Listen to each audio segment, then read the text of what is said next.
Assalamualaikum warahmatullahi wabarakatuh. Halo teman-teman semua. Kembali kita berjumpa di kanal YouTube Belajar Manajemen dan Akuntansi.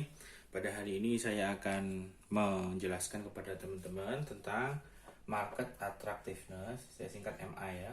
MA dalam On Stage. Ini chapter 3. Dalam On Stage.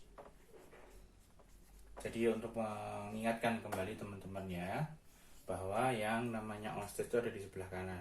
Kalau di sini digambarkan, di sini ada makro ya, makro.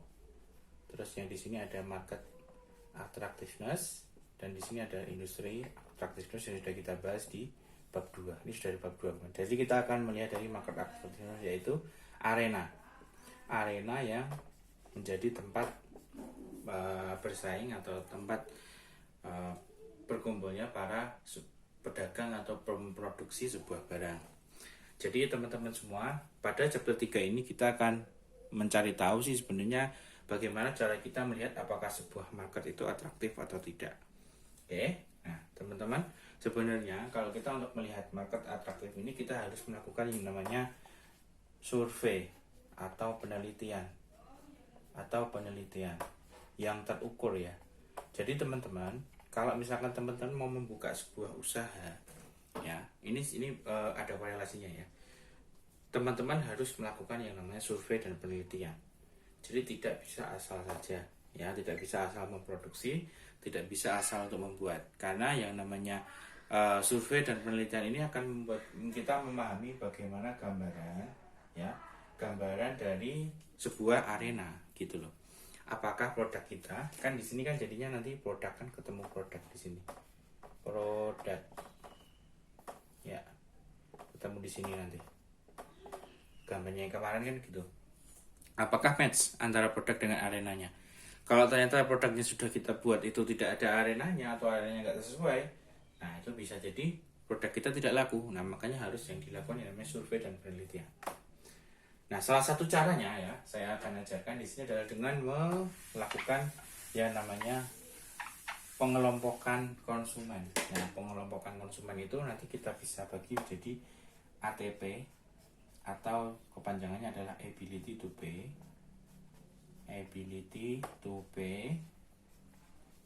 Kemudian yang di sini ada WTP. WTP ya, maaf, WTP, willingness to buy ya. Di sini high, di sini low, di sini high, di sini low. Oke, ada 4 kelompok ya, 1 2 3 4.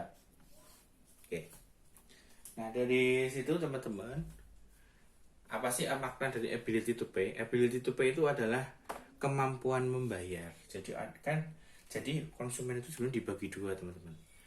Bagaimana dia dilihat dari sisi kemampuan membayar yang dilihat sama ini ya, dan bagaimana melihat mereka dari sisi keinginannya untuk membeli. Jadi kemampuannya dia untuk membayar sama keinginannya untuk membeli. Oke. Nah yang paling kita harapkan kan tentu yang kelompok 1, yaitu yang demand. Nah istilahnya adalah demand, permintaan itu memang sudah, jadi dia secara keinginan untuk membeli produk kita tinggi dan kemampuan membayarnya juga tinggi. Kan ada tuh mungkin produk yang mahal tidak bisa dibeli oleh orang-orang tertentu, tapi masuk ke arena yang banyak orang yang membayarnya bisanya hanya murah dan sebagainya. Nah kalau di demand itu berarti sudah match, artinya misalnya contohnya HP ya, HP yang kita produksi harganya 5 juta. HP yang harganya yang diproduksi oleh perusahaan kita 5 juta. Terus kemudian kita masuk ke arena, misalkan pasarnya adalah Indonesia, ability to pay-nya gimana untuk produk kita? Oh, demand-nya tinggi. Maksud saya ability to pay-nya tinggi, artinya punya uang untuk membayar produk kita. Nah, itu disebut dengan demand. Ya. Lalu yang kedua adalah suspek.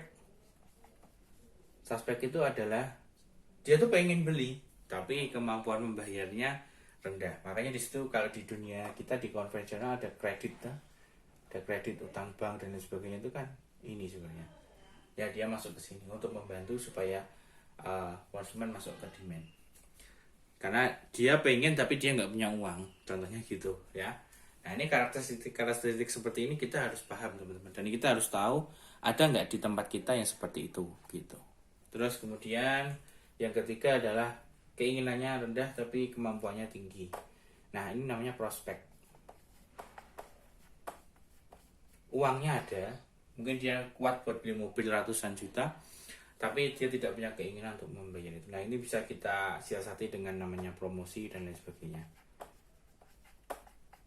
ya. Lalu yang keempat adalah new segment. Nah kalau yang new segment ini teman-teman, berarti dia tidak punya kemampuan bayar dan juga tidak punya keinginan untuk membeli, atau low semuanya. Nah kalau seperti ini berarti dia harus kita beri promosi dan juga treatment dari pembayaran supaya dia mampu untuk membeli. Oke, jadi pada prinsipnya kita itu berusaha untuk membuat yang namanya new segment menjadi ke sini, membuat yang namanya prospek menjadi ke sini, kemudian membuat yang suspek menjadi ke sini. Atau dari prospek langsung ke sini juga bisa. Artinya nomor 2, 3, 4 itu sama-sama berusaha untuk masuk ke kelompok yang pertama. Itu adalah upaya kita supaya produk kita bisa terbeli dengan baik gitu. Oke. Nah, untuk chapter kali ini sampai di sini saja, tidak perlu lama-lama, yang penting teman-teman bisa paham. Terima kasih.